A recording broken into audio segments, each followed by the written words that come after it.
હાલો મિત્રો, જોઈએ આપણે તૃપ્તિ શું બનાવે છે. મારી હાલત તો જો હાવ કેવી છે. તૃપ્તિ શું બનાવે છે બેટા?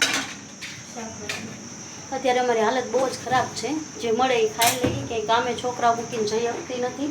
બીકમાં નથી જઈ શકતી કે નહીં કોઈ પાછળથી આવશે, કોઈ કાંઈ કરશે, છોકરા ઉપર કોઈ અટેક કરશે, એવું બધું બીકમાં હું નથી જાતી. મેં મારા સીસીટીવી કેમેરા ચાલુ કરીને મૂકી દીધા છે. અને તૃપ્તિ જો ડુંગળી બટેટાનું શાક બનાવે છે અને રસોઈ કરે છે. અત્યારે 1 વાગવા આવ્યો. 1 વાગી જઈશે હમણે. 1-1.5 વાગે જમવાનું રેડી થઈ જાય છે. મેં મારા સીસીટીવી કેમેરા પણ ચાલુ રાખ્યા છે કે કોઈ પણ હાદસો થાય, ગમે તે થાય તો આપણે આમાં પોલીસ સ્ટેશનમાં બતાવી શકવી. અને એમાં ચાલુ કરીને રાખી દીધા કે ભાઈ આપણે પોલીસ ચોકીમાં બતાવવા હોય તો બતાવી શકીએ.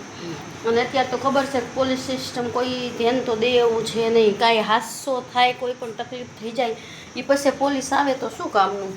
પહેલાં આપણે જરૂર હોય ત્યારે તો નથી આવતી પોલીસ, ખબર છે બધાને. તો ચાલો મિત્રો, કેટલાય ટાઈમથી બ્લોગ બનાવવો તો પણ બનાવતી નહોતી, બીકમાં જ નહોતી બનાવતી. અને આજે મેં બનાવ્યો છે. હવે ભગવાન કરે એ સાચું. બધા મિત્રો મારો સાથ સપોર્ટ દેજો. અને અત્યારે અમે બહુ બધા તકલીફમાં જ છીએ મારા છોકરાને. હું બીકમાં ક્યાંય કામે નથી જતી ને કાંઈ નહીં. હેરાન થાય છે અત્યારે. પણ કાલે સવારે સારું થઈ જાય છે. રોજના દિવસ આવું ન ચાલે, પછી સારું થઈ જાય.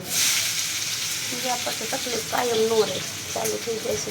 સારું થઈ જાય છે. બધી હરમત રાખવાની હોય. બીજું હું અત્યારે ખબર છે કે આપણે કોઈ પાછળ નથી એટલે બધા આપણી ઇસ્તેમાલ કરવામાં કે આપણી યારે કોઈ ઓલી કરવામાં, સફળતા મેળવવા માટેના કોશિશ કરે.